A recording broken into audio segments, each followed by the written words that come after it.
been a really, really fun start to practice. And now with our summer access that we get, being able to work with our returners and the new players, and then the preseason model now that we get to do a little bit more team stuff, the biggest challenge this year has been trying to keep that intensity high, because we honestly could have played a game the first day of practice just with what we had done before and with having so many veterans. So I've been really impressed with our players. I mean, I was telling them yesterday, for most drills we have a goal that we have to get, and if not we have to do it over, have a punishment, and I don't know that we've missed the goal since we've started real practice in any drill. And so we're starting to try to increase those goals, and we even had to get our male practice players fired up, because we were taking it to them day in, day out, and we talked to them about how we need them to make us better. And so that's a really good problem to have.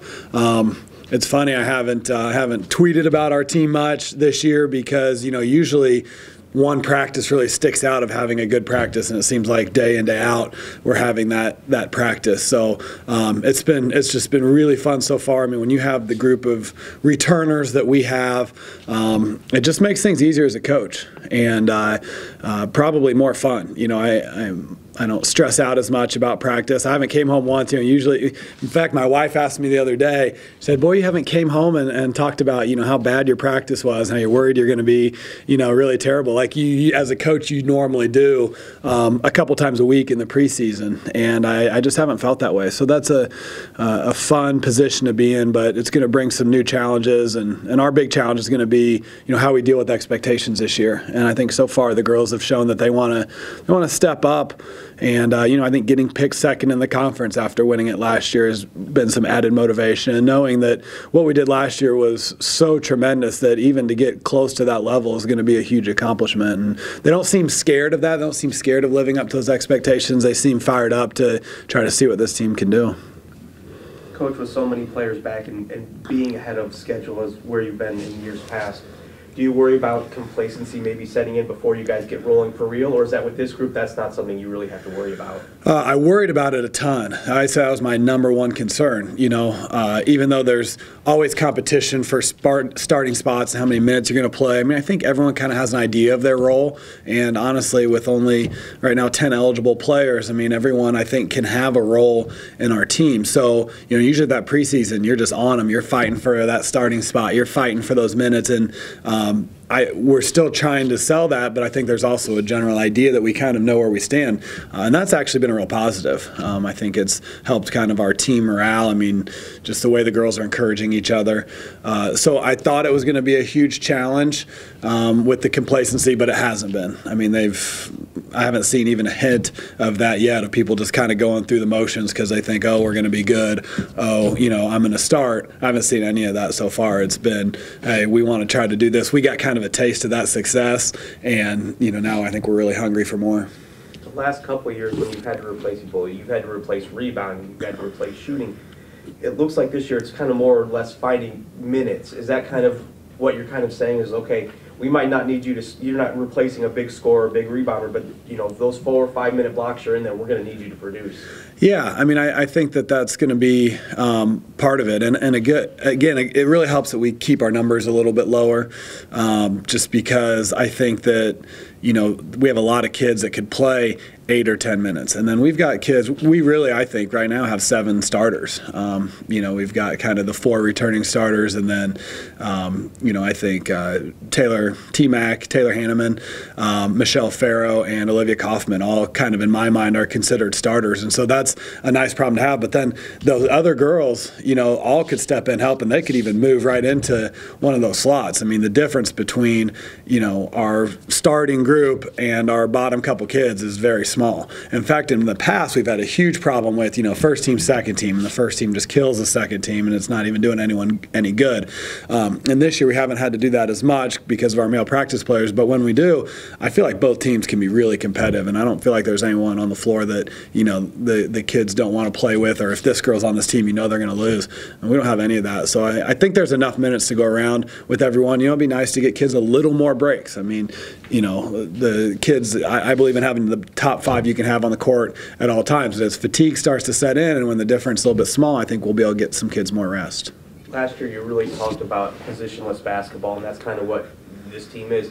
How much does that help when you've got players who can play 3, 4, maybe even sometimes 5 different spots on the floor? Yeah, it helps a ton. I mean, and it even helps in recruiting because, you can get, if you're pigeonholed as a 2-guard in some systems and there's a really good 2-guard in front of you, you may be a couple years off. But I think Olivia Kaufman's a great example. A lot of people ask if she's going to back up Emily Clemens, and, Olivia's going to deserve way more than the 4 or 5 minutes that Emily's not going to be on the court. So the fact that we could play 2 kids that are kind of considered point guards, we could play 3 kids that are considered point guards. I think that helps our rotations, and I think that helps people realize, if they're at a certain level, it doesn't necessarily matter where they fall into the mix. And we do have a lot of versatility, and we're getting more versatile in our defense. Last year we had a couple kids that were kind of had to play certain spots. Taylor Higginbotham has started to play both the rover and the forward position, so that can really help our rotations as we want to get flexible and creative. What more can Emily do? Because it seemed like every year before the season you said, okay, I challenged her to do this between the end of the season and now, and it seemed like she's met that challenge at the end of each season. What have you kind of maybe put on her this year? Yeah, I mean, it's going to be tough statistically for Emily to do anything more than she did last year. I mean, to be player of the year in the conference, coming from a relative unknown player, and just statistically to break a conference record in assists, those type of things are just unbelievable. I think when you look at her career numbers, she's going to accomplish a ton. But I actually think Emily's assists will go up even more this year, which would be just amazing considering the year she had last year. But in practice, she's just finding people so well. It's like she knows where Taylor Hanneman is at all times, and she'll be on the other side of the floor attacking and take an extra dribble and kick it out to her. And I think that she's going to continue to score the way she scores. She gets the free throw line. She's aggressive on defense. There's not much more that she can do. She's already taken her leadership to another level, and I think that's really important. That's something I've talked to her about a lot, because that's one area we'll miss, especially Mallory Boyle and even Jasmine Patrick in different ways. But, Mallory brought a lot of leadership to our team. So to losing her, I think some of these seniors have already stepped up their leadership game. What's it like being so senior-oriented this year? Because last year you had a couple seniors, the year before you had a couple, but this year, I mean, not only are you senior-oriented, those are your biggest contributors as well. Yeah, I mean, like I said, it helps my stress level every day, except in recruiting, it like triples my stress level because we have all these kids to replace. So that's kind of scary. But I've just really decided I'm going to just really enjoy this group, because this is what we did last year was amazing, but like this group we have is just a special, special thing. And this is maybe as a coach a once in a lifetime type of group that you can, joke around with, but that respect you, that, listen and can play the style you want to play and are good and have good leadership and get along well. I mean, all those things, they just don't come around very often. So I'm just trying to really enjoy it and kind of worry about next year when it comes around, and obviously work hard on recruiting. But it's been really enjoyable so far. As a coach and a leader of a program, what do you think would mean more to you? Is it getting to the top that first time last year, or would it be able to say that you maintained once you got up, you were able to get back to the top? Yeah, I think that's a great question, because I think solidifying our level of play for our program is a huge goal for this year. And whatever that may be, I mean, even just a simple goal, it sounds simple now, getting to the postseason. I mean, 2 years ago, that was like the absolute pinnacle goal, ever here. But, being able to do that again would really mean that we've solidified ourselves as we weren't just, a flash in the barrel. We were a team that's built this program. We've worked hard a long time to build this program, both our coaching staff and our players. So I think it would kind of show that we've done that and that we're here for the long term. Yeah, you guys were in conference championship game, obviously nationally televised. Florida State game, nationally televised. You've got some national programs on the schedule this year. Is this kind of that next goal for you to, I don't want to say make this a national program, but make this kind of a mid-major named program? Yeah, I think so. And I think scheduling was so difficult this year because people knew we were going to be really good, but they don't feel like we have enough of a name recognition that if they lose to us, that gets valued. So I'd like us to be in that conversation with some of the better mid-major programs that people know are playing at that high level. And I think that's the schedule partly reflects that. And we've got some real opportunities this year. We've been really close to knock off some big name teams. And, that could be a new hurdle that hopefully we'll be able to accomplish. What's kind of the main plan between now and when things get going for real? Just kind of trying to keep that level high. we have pretty much everything in.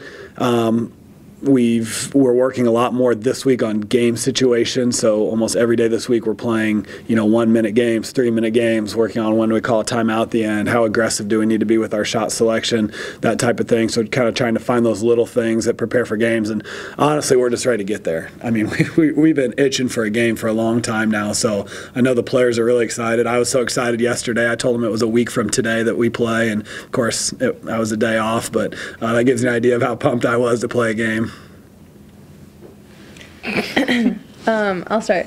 For me, I think the biggest thing was getting smarter on the basketball court, like knowing the correct time to pull up and hit the shot or like make the better pass, things like that. Also wanted to make sure I put emphasis on my rebounding, getting better at that because that's something that's easy to go 100% on every single time we're on the floor, and just being smart overall. I would say for me, just increasing distribution, just trying to get my players open looks and creating space for them. And then another thing is I kind of talked to Gravina about it in my meeting, but just shooting the three with confidence. I think a lot of times teams went under on ball screens and because they know that me putting on the floor is what I want to do. So just stepping up to the three-point line and being ready to shoot with confidence. For me, I would say trying to attack the basket more. Mostly my game last season was the three, but I feel like having myself attack the basket more make me a better threat on the court. What's the biggest difference right now from a year ago at this time for you guys?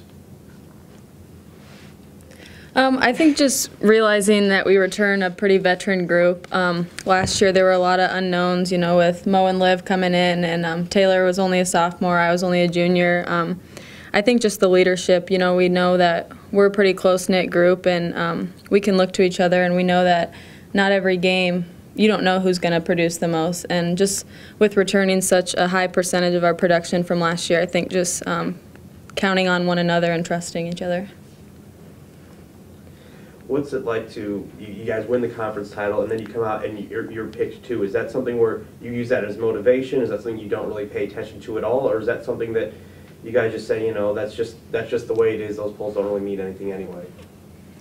Well, I think last year kind of helps prove that too when we were picked sixth. I don't think we kind of were upset about that. Obviously, we knew we were better than that, but people didn't. So being picked sixth kind of took pressure off and just gave us the ability to go out and play. So I think that being picked second rather than first does the same thing almost.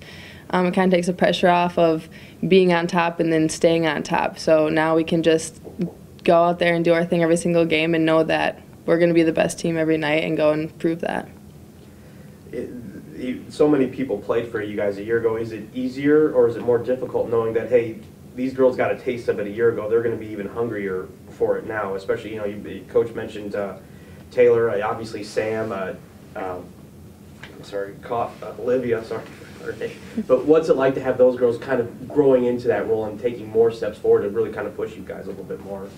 I think it helps us a lot. I mean, they got a taste of what it takes to be a championship team last year and be able to contribute a little bit, and now that they're better this year, they contribute even more. And like Coach said, we can have more rest for the starters or the people who play a lot more, and have them and know that we can trust them to contribute more. What were your guys' initial thoughts when you saw the road schedule? Obviously going to Gonzaga, going to Stanford, going to Illinois, these are some pretty big-time programs. What were your initial thoughts when you saw that? I think excitement, just realizing the opportunities that are going to be presented to us. And, we obviously played Florida State, and we realized the caliber of team that it takes to play at the NCAA tournament. And just getting to play those tournament-like teams ahead of time is it's the best thing for us in preparation to get there. I asked Coach this, but for you guys, what would it mean to not just obviously getting to the top a year ago, but then turning around and backing up with another big season this year?